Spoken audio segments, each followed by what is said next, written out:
Welcome to episode 180 of the Disorganized Wizards Club podcast. My name is Alex. I'm joined as always by Adam. Hello. And Cam. 180 is a nice round number. We're getting up there. It sure is. And we're a group of Ottawa-based players that play just about anything and everything we can qualify for. We talk about decks, tournament stories, just about anything to help you and ourselves get better at Magic. That's the plan. That is the plan. And if you want to get better at Magic, you can flex some of those muscles this weekend. Yeah, our event, the DWC Organizational Number 4, the Ikoria Championship, is in 2 days, May 17th, noon Eastern Standard Time. First place, box of Ikoria, Layer of Behemoths, and we have prizes for the top 16 provided to us by the best sponsor of this podcast, wizardstower.com. Store credit prizes for everybody else. It may be slightly less than 2 days from now, depending on when you're listening to this episode. So, pause, check the clock. It's this Sunday at noon. You might be just in time to register. Exactly. And the event is free. So if you're not doing anything, you want to come play some competitive Magic with some prizes on the line, come sign up for the DWC Organizational. Head on over to MTG Melee, sign up now. The link to the event is in the show notes and on all of our social media pages. It's going to be a great event. It is super fun to cover every time. And we'll be providing coverage for the whole event over on our Twitch channel, twitch.tv/Disorganized Wizards Club. I love doing coverage for those events. They're like the fastest 8 to 10 hours I spend. Yeah, no, they're always so much fun. And we've got a really sweet setup this time around, so it's going to be a great day for sure. Yeah, that's the other thing. We get to test out the new setup. It looks sweet. It looks, really professional and cool. I'm really excited. And if you want to get more of us, be sure to tune in every Wednesday night, 9 p.m. Eastern, at twitch.tv/Disorganized Wizards Club for DWC Versus. It's our new weekly show where we battle standard decks against each other. We bring brews, we bring decks that are popular in the meta. Pretty much anything and everything. It's a fun time. Come check that out every Wednesday night over on Twitch. Yeah, so we've got a lot to talk about. This week we had some sweet brews, actually. Oh, sorry, yeah. This week we had some pretty sweet brews, actually. It was fun. A lot of Yorion, though, People are probably getting sick of that card. I mean, it's pretty safe to say at this point that it is the best companion in Standard. Oh, yeah, absolutely. Personally, I really enjoyed this new Versus series because it's made me, try to come up with a new brew every week. So, I'm experimenting more with cards. But in that vein, I've heard people complain that it's hard to brew around companions because, they are inherently deck-building restrictions, which kind of limits what you can brew around. But Yorion's restriction kind of gives you extra room. So as long as you have cards that are okay with Yorion, it sort of makes it easier to brew almost. Yeah, I mean, if you're having a hard time figuring out if you can fit the restriction for any of the companions, just add 20 cards to your deck and it's probably fine. Yeah, 20 cards, some of them with ETBs, there you go. Yeah, you're good. Easy. Yeah. And maybe the hardest part of once you've sort of come up with a brew, figuring out a sideboard strategy for your new deck is generally difficult. But you got 80 cards, so a 15-card sideboard is less impactful. So it's fine. You just don't have to worry about it as much either. I like your thinking. It's just a numbers game, This is easy. Yeah. All right.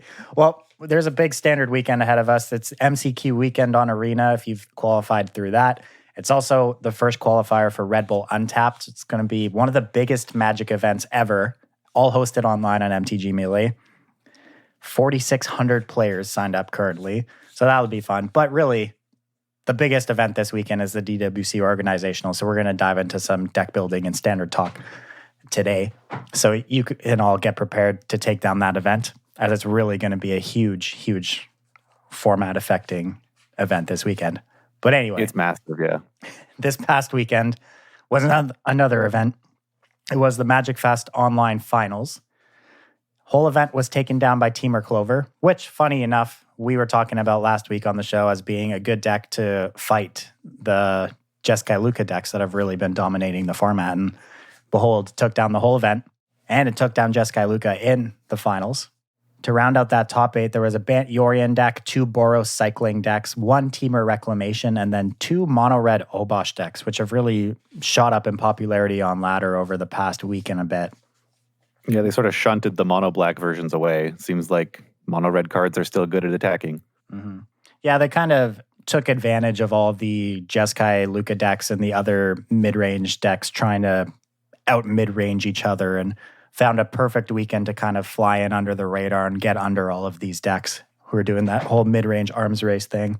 But yeah, the fact that the Obosh decks went mono red though really validates my suspicions that Whisper Squad was never standard playable, and I was just being tricked. Yeah, you don't think that card's enough, huh? I mean, like, I get it. It's a 1-drop. It draws cards in like a unique way in a strategy that doesn't normally like draw cards, but like red has better 1-drops. Like there's like Fervent Champion. There's just better things to do in standard in different colors. Like, I don't know, like if you have to be black, I suppose, but I guess. Anyway, my favorite deck perhaps from this top 8 is Paulo's deck, Bant Yorion. Have you guys had a sec to check out this list by any chance? no, I haven't seen it. You notice anything weird about this Bant Yorion deck? Are the Yorions main? No. Just look at anything jump out to you. No. What am I missing? There are 0 copies of Agent of Treachery in this main deck. Oh, that is surprising. So Paulo took this deck to really prey upon the blue decks in the format this weekend, going up to 4 disputes in the main, 4 neutralized, 2 vetoes, and forgoing the whole Agent of Treachery endgame. And I think he went undefeated against blue decks on day 1 of the event. And I'm not too sure if that carried over for the second day as well, but he really was preying upon all these Luka decks and the other blue decks in the format, but really falling to all the non-blue decks in the format, which, I mean, looking at this deck, it does seem like a bit of a hole would be the aggro matchup, where a deck like Mono Red Obosh could really prey on you. But I love the sideboard plan of 4 Night Pack Ambusher. Yeah, for sure. I mean, 10 counter spells, all of which are probably pretty bad against Mono Red Obosh, but against the other matchups, you're probably in a really strong position. Mm-hmm. And honestly, I think he would have taken down this entire event if he didn't get screwed by Auto Tapper in the semifinals, which tapped him out of his blue mana so he couldn't neutralize a lethal expansion explosion against the Teamer Clover player. Oh my God, is that actually what happened? Yeah, it is. Oh, that's so grim. Mm-hmm. Yeah, official WotC Twitter posted the clip, and I mean, it's just a clip during his opponent's turn, but it looks like he cast a Yorion for 5 mana, and then I guess, I don't know how it prioritized the lands, but it tapped like a blue-white duel instead of tapping like something else, a green-white, and only using 2 blue. So then he didn't have enough for 2 counterspells next turn, even though he had them both in hand. Yeah, it was pretty brutal. But yeah, I like how his deck lined up for the weekend. I like the 4 Glass Casket in the sideboard. It's a perfect card to fight the Boros cycling decks in the format. You get to tag their turn 1 Flourishing Fox, which is a real problem for a lot of decks to deal with. And then later in the game, you could blink it with Yorion to reset maybe a follow-up Fox or something like that. So the Foxes are always saying small. It seems like a really good card to fight that strategy. And yeah, I like being able to switch up post-board and go with Night Pack Ambushers to really cheese out some people. Yeah, Night Pack Ambusher like just is such a house in itself if your opponent, 1, isn't prepared for it, or 2, doesn't think to like waste removal on something else. And if they're not expecting it because you played like a control plan 1, it's similar to like Legion War Bosses coming out of Fires decks and stuff. Like people are expecting like something else and you just play a 1-card combo. Overall though, from these results, like I'm actually kind of super stoked that Teamer Clover is making a resurgence and won the whole thing, because it's not a companion deck. Yeah. Like it's another example of old like traditional standard decks like being good still. Well, yeah, I mean, this deck is just a block deck, right? Doesn't really play any new cards. The flex slots that currently are filled by 2 Adventurous Impulses just kind of always been changing. It's been Incubation and Congruity. It was Luca a couple weekends ago. Now it's Adventurous Impulse. The sideboard is pretty...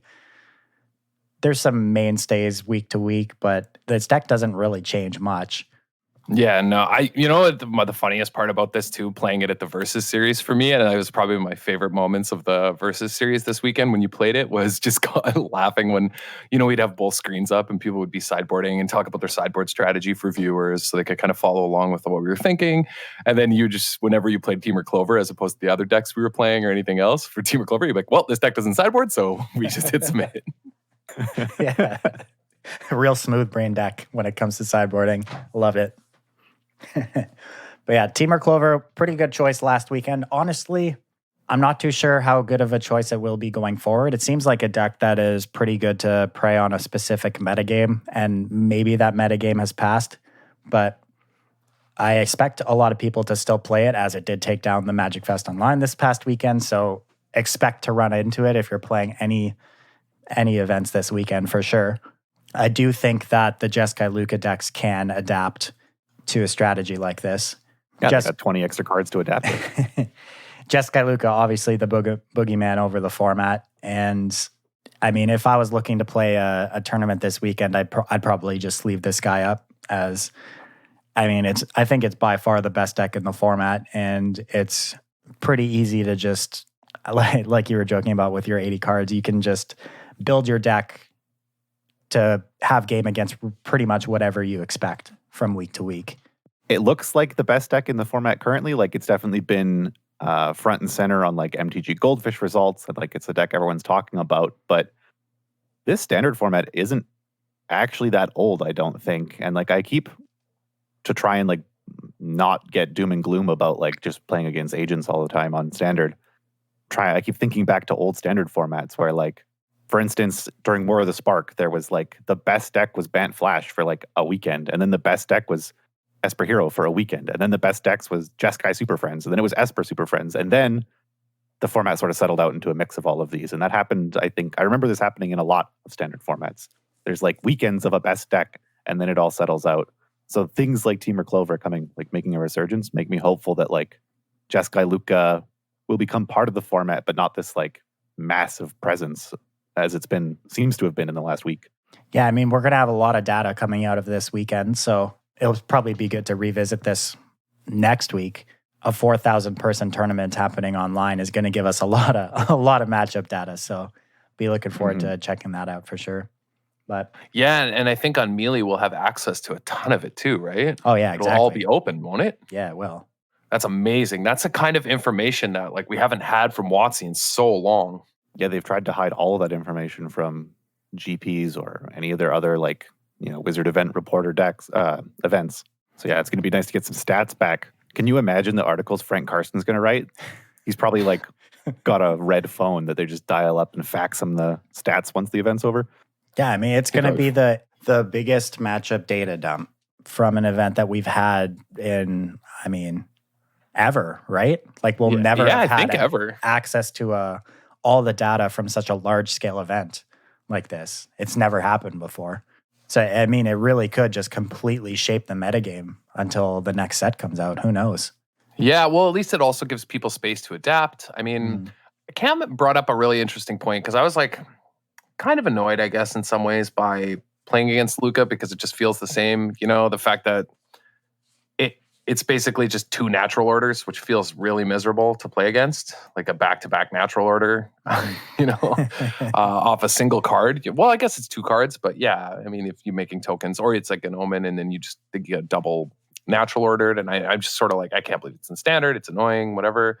But at the same time, we see people already adapting to it, right? Like not being punished by agent as much. The Polo deck designed to fight it. Like there's always sort of ways around it. Decks in Magic, like in a metagame, like they don't exist in a vacuum, right? Like they're always sort of judged by a bunch of different factors, and they perform according to all these, different sort of ways they line up. There's not like a tier 0 yet, at least it looks like. So that's nice. Like things look not that bad. Exactly. And I mean, let's be real. The biggest metagame defining event this weekend is going to be the DWC organizational. So if you guys were battling this weekend, what do you think you'd be bringing to the table? I don't know, man. It's so tough. Like I've been I have a brew for next week. I'm going to keep my mouth shut on that because it's probably really bad. So I want to test it more. I would probably play a Bant Yorion deck. Like I played one on the Versus, and I think I could have cleaned it up a little better. But I think there's like something there for the Bant Yorion deck I was playing with, basically doing the Luca thing, but in Bant. Like, I was playing Vivian 5 and using, like if I cast an agent, it would tutor a Thassa. And it was sort of like an amalgamation of the blue-white Blink deck mixed with a Bant Yorion deck. And I was pretty happy with it, actually, how it played out. So I would look into something similar. I just liked how Bant played out. I still think that the combination of Growth Spiral Uro is just like incredibly powerful. I mean, we saw Paulo pick it up, right? Like these cards together, even in an 80 card deck, Yep. still do a lot of work. And I just like how Bant plays out. Bant's probably always, I shouldn't think like this, if you're like in competitive Magic, you shouldn't like care about a particular like wedge or whatever of colors, but I always enjoy playing Bant because I feel like it's flexible. White always has good sideboard cards. Blue gives you access in the sideboard to counter Magic or main deck if you want it, and then green gives you like sort of different win conditions or whatever. Like Bant just feels diverse to me usually when it's good in standard. So you could even see things returning like Hydroid Crisis, which could be cool. So yeah, like I would play some version of a Bant deck I think this weekend. I haven't been paying too much, or I haven't been, should say I haven't been practicing too much like serious standard because I've been trying to come up with brews for our show. And that fact combined with my results at the previous like Take Our Money or the Take Our Monies that I've played in, where I just net decked a list and then did very well. I would just net deck a list. I would just probably copy some Luca Yorion deck, maybe do like a couple reps the night before and then, try and smash. Yeah, I'm in the same boat as you. I'd probably just play Jeskai Luca. I made this promise to myself a bit over a year ago that when it comes to playing big events that I would just, if there was a best deck in the format, I would just play it instead of goofing around and trying to do my own thing. So I would stay true to that and just play the best deck. It just like, I've found that having a very sort of snap decision policy on deck choices has given me a lot more time and mental energy to focus on actually learning how to play that deck. Like it's advice that I give to people all the time when they worry about like, oh, what should I play for this? What should I play for that? And I say, I don't know, just play what you're comfortable with, which like isn't actually a real answer if you haven't picked a deck yet because you aren't comfortable with anything. You don't know, like you don't have experience with your various options. So I guess the advice that I actually follow now is just pick something kind of on a whim and then become comfortable with it before the event. So I would probably do that with some net deck. All right. Makes sense to me. Yeah, obviously you still want to get your reps in, right? Something if you go back and listen to any of our old episodes, right, of just knowing your sideboard matchups, knowing timings on things, right, not just running your cards out, especially in your index and standard right now. I mean, that's something we can revisit at a later date. But when you run out your Yorion, the amount of games I've lost or my opponents have lost from just sort of taking the Yorion when it's medium as opposed to just busting in half, things like that. And those are just something you need to spend some time with. All right, well, let's transition off standard and into our topic for today, which is all focused around deck building. Cam, you want to take this? Yeah, so this topic, as with all our topics, comes from sort of a theme I've noticed in games I've been playing recently. And in particular, over the past few weeks, brewing for the DWC Versus, in which I was spending a lot of energy deck building. And this was something, not quite a mistake I noticed I was making, but more so a feature of the deck building process that I finally kind of identified. And it's how to avoid being all in on an idea or a synergy in a deck, and how decks do this naturally and it improves them. But I didn't notice that like this is what was happening. And now that I'm sort of looking for it, it makes it much easier to brew like viable lists. And so what I mean by not being all in is like, for example, in this week's Versus, I played a mono black devotion 4-color Yorion deck, trying to flicker black creatures with Ayara or Gray Merchant of Asphodel when I had a lot of black devotion with Yorion triggers to just get a bunch of damage. The first iteration of the deck had almost all black cards with some white mana splashed in for Yorion. And it turned out that I was able to do more if I put fires into the deck, which is kind of depressing to admit. But if I added the fourth color and like added fires, and then there was some Elspeth Conquers Death and things that weren't all in on Mono Black Devotion, then the deck had more play and it started winning more. There was also sort of a graveyard theme, trying to bring back a bunch of stuff with Nethroi, or I was playing some Accolade of Afflictions. And so I was playing things like Glowspore Shaman, trying to mill myself as much as possible. And there as well, it turned out that I was playing too many of these effects.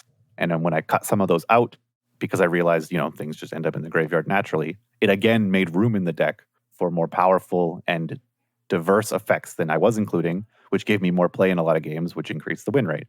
So the topic's just kind of that like, just because you have some idea for a deck and you build that idea where every card in the deck is focused on executing it, and it's bad, it doesn't mean that idea is bad. It's probably just that you're overcommitting. Yeah, that makes tons of sense. I think people do this a lot in sort of thinking through combo decks, right? I mean, you famously see the I think Channel Fireball tweets them, right? The like bad standard combo deck tweets they have at the people love coming up with those.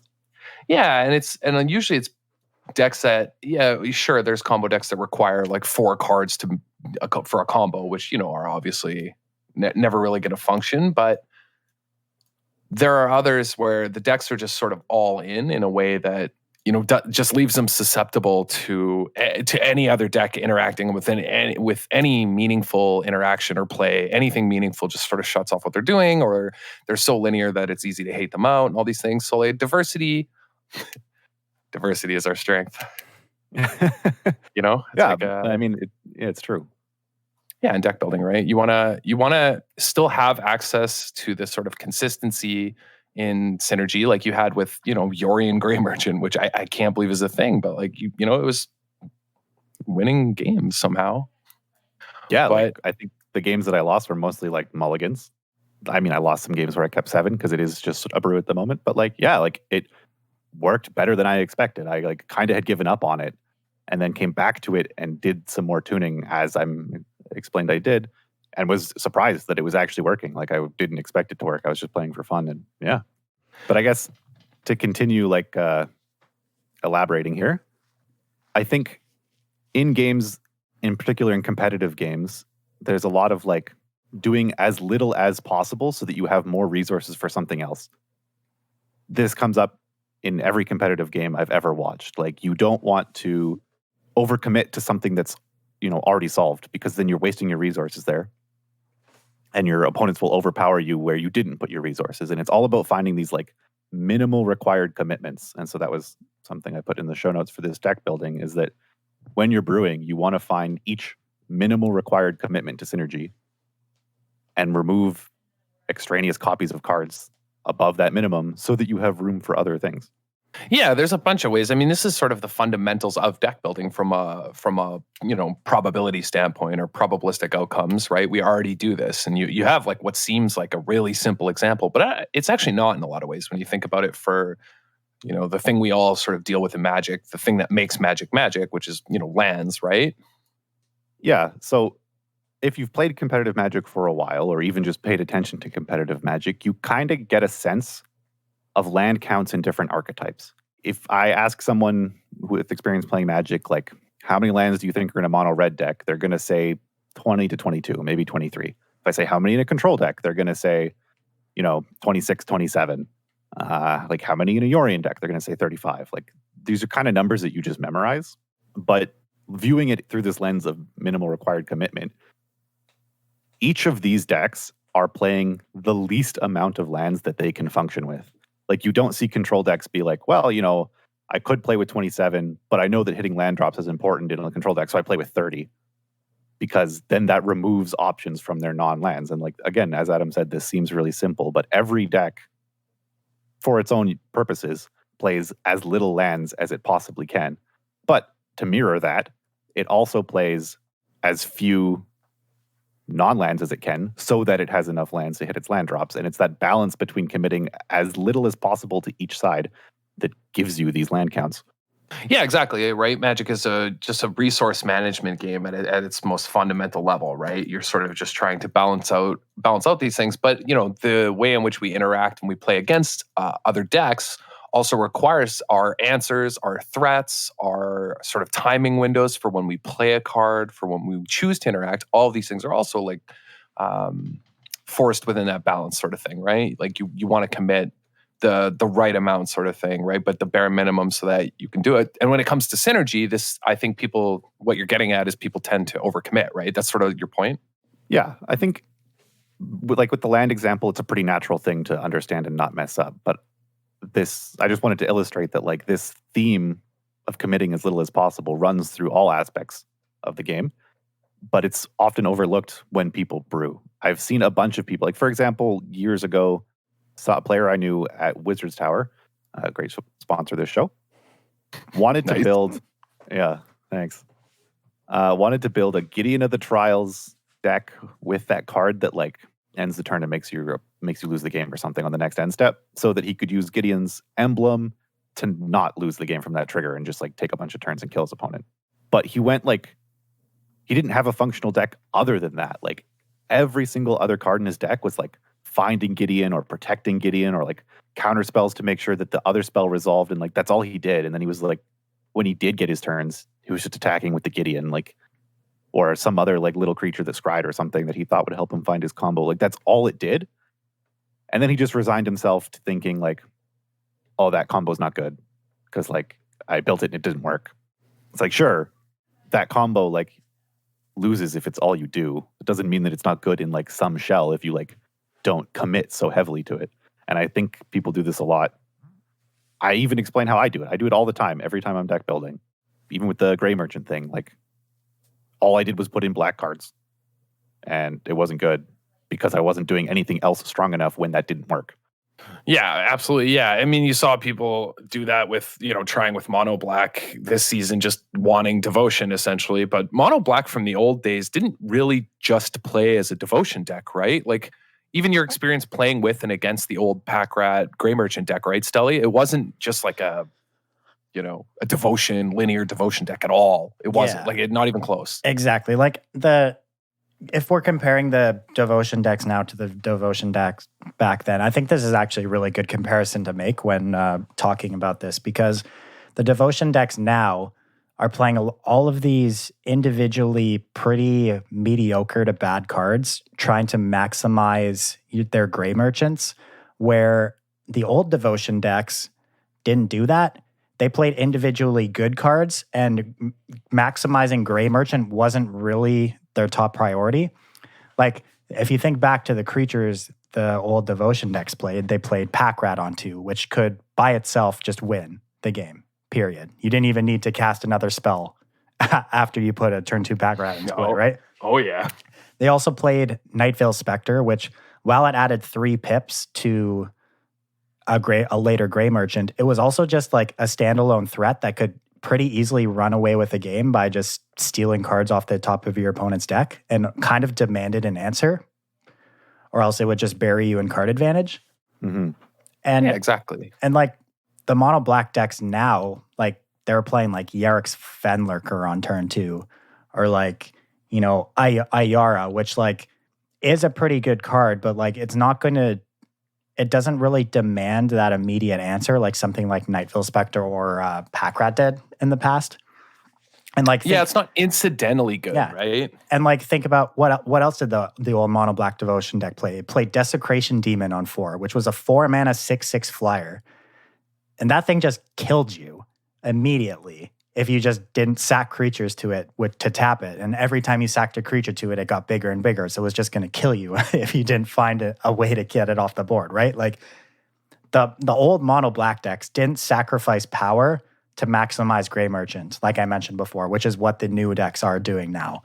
So like I think while they're both mono black devotion Gray Merchant decks, they were just on completely different levels and just built in completely different ways. Yeah, exactly. And I think we see some of the similar things happening at the beginning. Now it's sort of been tuned out, but happening in the beginning with Yorion decks where people were just trying to maximize Yorion only kind of thing. You know what I mean? And now we're seeing things like Paulo where Yorion's there, but we can play different game plans that don't completely rely on it in different ways, right? Yeah, exactly. Like So I think, it's a really important lesson about where you want to sort of maximize synergy versus just sort of individually good cards, how those line up. Because of obviously in older formats, there are some decks that are just only maximizing, right? like Polo's deck's actually a great example because really like Yorion is really spectacular with Elspeth Conquers Death in this deck, and it's good with Omen of the Sea, but Omen of the Sea isn't like, the best Magic card ever, right? It's just kind of there. It fills a role, and it's good. It's very good with Yorion, but like, and blinking the Planeswalkers are fine as well. Blinking Narset's pretty fantastic, but like you're not beyond like Narset, ECD, and Omen of the Sea. You're not like trying to maximize your blinking targets with Yorion. They're just there, and you're fine with just having, the 11 cards in your deck that are really, really good to blink with Yorion. Right? There's enough there that you can set up for very strong Yorions, but there's also few enough there that you have other things you can do when you're not playing Yorion. Yeah, exactly. You don't have to go all in on really excellent blinking targets for Yorion to be good. Yeah, that's a really important takeaway. Yeah, absolutely. And so we've sort of explained and given some examples of how this happens or how it happened in my brewing or other people's decks. But another aspect of this that I wanted to mention is that it's really important, now that you have this in mind, that when you're playing those initial lists, because the first list you think of when you want to come up with some brew idea, it's going to be all in. The lists I come up with for the next week, the initial, 60 cards I pick, they're going to be all in and they're going to be bad, and I'm going to have to tune them. But while I'm playing those first few games, it's important to like not take the losses too closely and instead look for instances or examples in those games where something strong does happen. We kind of talked about this last episode too, when we were talking about how we accidentally found out playing black-white tokens that we didn't need to Vraska's Contempt Hazaret. I feel like it's a similar experience with this trimming where like maybe I didn't draw as many of the black creatures as I would have wanted to. I was flooding a bit when I was testing Grey Merchant, but my Grey Merchant was still good enough. That can be a clue that like you can remove some parts of that synergy. So while you're playing those initial games, even if you're losing most of them, you need to look for those like diamonds of power, those diamonds of strong interactions that you can say like, all right, that is enough. Now I can trim out all these other bad cards I'm drawing and add other, strong gems. Yeah, I like that. That's a really good way of thinking about it, for sure. This actually happened when I was brewing. I mean, it happens all the time when I was brewing. But another example of this is the Of One Mind Karuga deck I played 2 weeks ago at Versus. It's playing Of One Mind. So you need humans and you need non-humans. And in order to make those, I was playing Lovestruck Beast. And to fuel Lovestruck Beast, I was playing, what's that? The First I Row in Games. And so on this theme of wanting humans and wanting 4-power things, I was playing Oathsworn Knight in an initial list, thinking like, I need this card because I don't have that many humans. And I also need this card because like, I want more 4-power creatures. Like it's just synergies with everything. But it turns out that like Oathsworn Knight's not that great. Like not having the option to block can kill you. Sometimes like it's just not an amazing card. That's why it's not seeing play anywhere. And it was by playing games with that bad version that I noticed that the deck was functioning when I didn't draw Oathsworn Knight, which, clued me in that I could remove it. Like I had enough humans, even though I thought I didn't when I included Oathsworn Knight. Yeah, for sure. I think another example too, we didn't mention this yet. I think it was just on the pre-show, right? It was like Twin, Yeah, exactly. A lot of those like 2-card combo decks remove as much of the combo as they can because those cards don't do anything alone, so that they can play, backup game plans or more controlling game plans. Like Snapcaster Mage is incredibly strong. Lightning Bolt is incredibly strong, but neither of those cards help you combo directly. Yet they're still in the deck because it increases the overall power by giving you so many more options that by having strong things to do every turn, you're not going to die, which increases your chance of comboing like indirectly. Yeah. Oh, yeah. I mean, the amount of games I've won and lost playing Twin, over the years to Bolt, Snap, Bolt is just astronomical. And it's kind of like this deck building concept is something that people learn with respect to play patterns when they pick up combo decks. The first time I picked up Twin, I only tried to Twin. I just like jammed it into open mana because like that's what the deck does. Like it's all I was thinking about. It's all I knew that the deck was supposed to do. And of course, I lost a ton of games. And I was playing like I was all in on a plan in my play patterns, and that was bad. And similarly, if you built a deck that way, you're also going to lose. So like the fact that people learn to not play that way, but then still accidentally deck build that way is like kind of a interesting paradox. Yeah, and I mean, like we're talking about Twin, but I think a good recent example of exactly this is the inverter decks in Pioneer, right? Like these decks don't have to go all in on their combo. They just play a totally fine blue-black control game, which is exactly what the Twin and decks in Modern did, playing their blue-red control game. And just the threat of having a combo does so much more than you trying to be all in on that combo every single game. Yeah, and I think that the inverter Pioneer combo example is like an incredibly good example for this topic because, as you were saying, Stelly, they're trimming down on combo pieces. Like they're not playing 4 and 4 or whatever. Like you mentioned it earlier. If you want, yeah, like the inverter decks in Pioneer don't play 4 Oracle, 4 Jace. That's just not what they do. But like, you said they started. They started close to that and moved there at a point. They moved up to that, and then copies of either card slowly got trimmed away because that's just not a good game plan to be on. Yeah, exactly. And like, if you can still pull off that combo enough that your opponent has to be scared of it while playing less pieces, then you do nothing but gain by making those cuts to include other options. This is also like considering post-board plans as well. Like it's very common, I'm sure it was with Twin and Modern as well, that you just trim on your combo pieces for post-board games because like your opponent still has to respect it, but it's more important that you have better interactive elements for the specific deck your opponent's playing in the post-board games rather than trying to be all in on your combo, as they're going to be bringing in pieces that are trying to interact with that specific combo. Yeah, that's actually like another incredibly good example, an aspect of this. The fact that you can board out combo pieces and your deck still functions shows that like, yeah, you don't need 15 slots dedicated to whatever interaction you're trying to pull off. Yeah, and I mean, like a great example that just happened in recent memory of a combo deck trying to be all in on the combo that just absolutely didn't work out is the Garuda decks in Standard. Like that deck was hot for one weekend and then it just completely fell off the map because not only was I guess the only reason was it was incredibly easy to interact with because all they did was try and combo you with the Garuda and they just could not interact outside of that. And that deck just completely disappeared from the metagame. Yeah, like... Sorry, go ahead. You can't edit that one out, still. That's way too Canadian. It's too good. Yeah, exactly. I mean, and they can't really build the restriction on that one sort of prevents them from doing much else with it too, right? Exactly, yeah. Yeah. It suffers from not being able to do what we're advocating in this episode. Like the minimal cost required to play a Garuda deck is so many like random medium creatures because you need to hit them in the top 4. Just probabilistically, you can't. It's a huge commitment. And so because it can't do what we're advocating and still function, it just ended up not being a good deck. It's a very good example. Like a good thing I like to tell myself over and over when I'm trying to brew up decks myself is to just not put bad cards in my deck because I think it might be synergistic with a general game plan. That like, while you might think that is a good idea, 9 times out of 10, based on the examples we've been talking about, it doesn't work out. It just doesn't work that way. Oh, yeah. I mean, I put them in and then I take them out. But you got to put them in your deck. But yeah, like that's another note I have here. Like I put in all these like, oh, this will be sweet. Like this will interact with that. And like, I'll do this like awesome stuff like every game. And then of course you don't. And then like I was playing an Ozolith brew, trying to come up with, I mean, it ended up being bad. But for a bit, I was putting effort into Ozolith, following in Adam's footsteps and failing just as Adam did.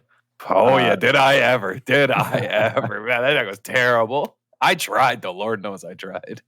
But I won some games while I was playing it because, you know, I put in the cards that I thought needed for Ozolith. Then in a second iteration, I trimmed some of them out. And when I was trying to think of what to add after I trimmed some cards, I thought, you know, maybe I'll just play like some Nisses. That card's pretty strong. And then like I won game because I was casting Nissa. Like it doesn't matter that I was trying to do anything else in the deck. Like you can just add generically powerful cards once you trim down on your interesting synergies. But man, is it a tragedy that Nissa, like turning lands into creatures, doesn't work with Simic Ascendancy? Because that's what I was trying to do with the Ozolith. Because like you're moving so many counters around, right? It's never crossed my mind, actually. Oh, yeah. Well, now you're going to be sad. I'm sorry I ruined your day. But yeah, it turns them into, what does it do? It puts the counters on first, and then it turns them into a 0/0 creature. Even though like state-based wouldn't check while the ability's resolving, that it's ordered that way on the card means that like Simic Ascendancy doesn't see counters being added to a creature. So tilting. Yeah, I tried to make the Simic Ascendancy, Ozloth work, but it is too many ways they can get you. All right, but I think this is actually might be another good example here, because while I agree that Simic Ascendancy plus Ozolith probably can't work, I think that's just Simic Ascendancy's fault. I was playing some games with Dreadhorde Invasion and the Ozolith, and that just means that if they deal with your army, the tokens go on the Ozolith. On upkeep, you make another army, and then the tokens go back, so they can like never really kill it. The counters, you mean? Grow. The counters, yeah, sorry. So it just will grow to like big enough that it'll gain lifelink eventually. So I might go back to it, like abandoning the Simic Ascendancy plan and just trying to play with those two cards and some other token creatures, and like maybe a mid-range plan, add some removal. Because I think the 2 all-in part was playing Simic Ascendancy, which just doesn't have any hope for redemption. But like, as I was mentioned, when I was playing those games, I noticed promise in the fact that my armies never shrunk.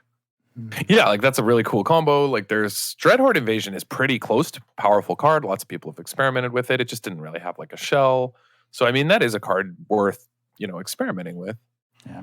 Yeah, now that I've been thinking about all these examples and the things we've been saying, the kind of rule that I mentioned that I repeat to myself of not putting bad cards in my deck just for small synergies, like you also have to be able to realize that there are situations where putting bad cards in your deck for the smaller synergies is right if those smaller synergies add up to killing your opponent very quickly. Like something that jumps to mind is like Hardened Scales in Modern, or like even thinking back to Affinity in Modern, right? Like these decks are just full of a lot of pretty bad cards, but the immense payoff you get from having them in play with like an Arcbound Ravager or a Cranial Plating all together form a deck that can kill you on turn 3, right? And small little things like that are obviously, what am I trying to say, are obviously exceptions, but those kind of, I guess, synergy-based decks are more likely to work in older Eternal formats, and I think something like that is a lot less likely to happen in a format like Standard.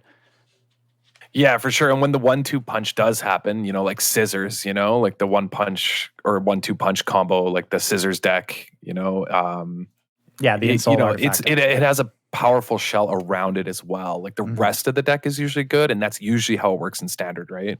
Yeah. I mean, I think your point there, Stelly, of not playing bad cards, and this point that we've been talking about of like minimal commitment are very similar, where the minimal commitment is just like only put in as few bad cards as you need. Like Ravager is the good card. That's the payoff. And they're playing the other like medium artifacts just enough so that when they have like just enough of them so that when they have Ravager is very strong and game ending.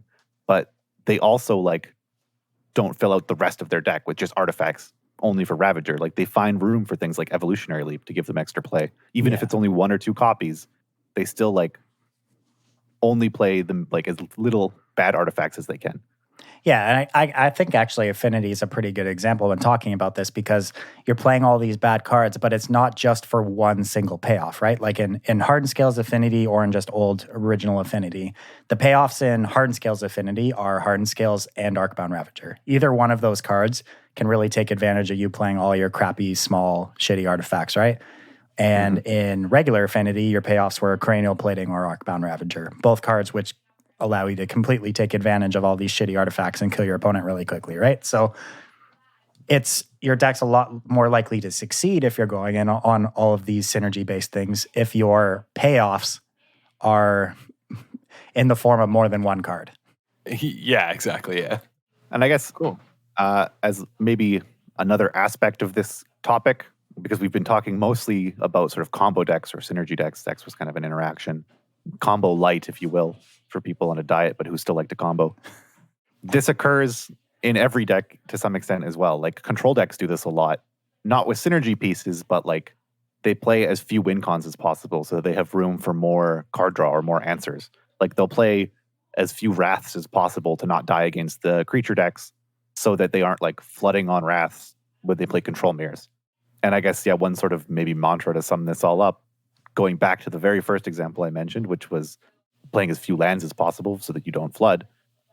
Everyone kind of understands that too many lands will make you flood, but similarly, too many of like blank effect can cause you to flood on that effect. Like I've never heard anybody say when they lose a game, oh, I got flooded on removal, so I died because I didn't find a win con. No one talks about it that way, but like you did get flooded on removal. You could take some out and play more win cons, or vice versa. Yeah, I like that point. Makes a lot of sense. All right, cool. On that note, let's wrap things up this week. Thank you all for joining the club. Make sure, as always, you check out wizardtower.com for all your Magic single needs. Ikoria comes out this weekend. Get your new Ikoria cards. And don't forget... Does it actually? Yeah, it's out this I feel weekend. Like it's been out forever. No, it comes out in paper this weekend on Saturday. Or actually, did it come out today? Today's Friday. It probably came out today, actually. That's usually what they do, right? They release it on Friday. Am I remembering that correctly?